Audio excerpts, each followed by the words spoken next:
Today, you guys, we're going to talk about my team's approach, method, and strategy to winning in forms competition. First off, I want to kind of change how you look at competitions. Your main goal is not just to do well in performance or do what your teacher says, but it's to clearly communicate what's good about your form, whether it be values, whether it be the characteristics, the flavor, your basics. You want to clearly communicate those things to the judges. Now, I've done this video 3 or 4 times, and I find that it's hard to just talk about our strategy without talking about our curriculum. So we're gonna go through both. Now, we teach a succession of forms, and the first form we teach, we try to get across good basics, good stances, good posture, good punches and kicks. This is our main goal. If students are skilled, we try to get them to start learning some values like speed, power, and intensity, but mainly it's just about learning basics. This is step 1. This is one thing you have to clearly communicate to your judges very well above all else. Doesn't matter how long you've been training, if your basics are bad, you're still a beginner.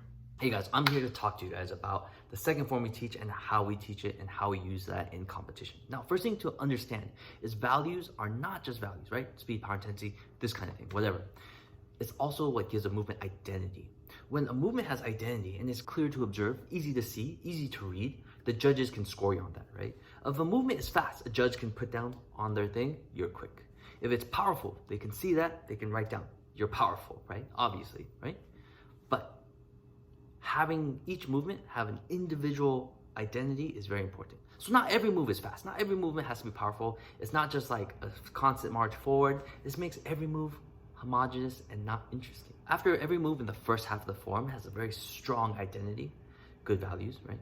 We move on to the second half of the form and we teach them rhythm. Now, rhythm is a lot of things, but most importantly, it's creating contrast between values so that the individual identity of the movement is further exaggerated, right? So, for example, Shaolin Chen, we always end with this move, right? Wait, some of you guys do it like this.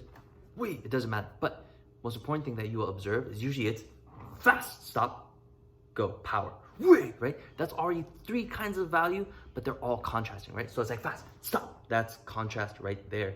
Push, wah, power, right? So each individual part of that movement had its own identity, and it came together to give the entire move character. Let's look at this in another way.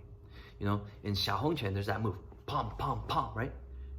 There's no characteristic because it's just the same move over, done the same way. You could also change it up, right? What if we went slow, fast, right? Or what if we went fast, slow, right? We didn't change the move at all. We just changed the values. We just changed how we created contrast between the values. That's it. Now, let's review. First of all, clear communication with judges. Judges see what you're trying to tell them, they write down your score, they give you a score. 2, strong basics. Not only do your basics need to be clear enough to communicate, but they have to be strong enough so that you can continue to develop as an athlete. If you have bad basics, you will never fully develop. It's just simple as that. Number 3, values, rhythm. You have your values that give the move identity. You have your rhythm, which exaggerates the contrast between values. And then in that, each section itself may have a strong identity within the whole form. Next is expression. How do you express what's best in you in your form? What do you do best? What do you value most? Do you value speed and power most? Do you value good shungfa most? What is it that makes you a strong martial artist? What do you strive for most? That should be apparent, easy to see, and you need to communicate that well. You guys, I hope that was helpful. I hope you guys can utilize it, whether you're an athlete or a coach. You know, I think a lot of us are scared to share what's best about us, best about our team or our approach and this kind of thing. But you know what, you guys, we're all in this together. And really, honestly, if you're a warrior, you wouldn't be scared of your rival, competition, whatever it is. Not only do we improve by supporting each other, but we improve by challenging each other.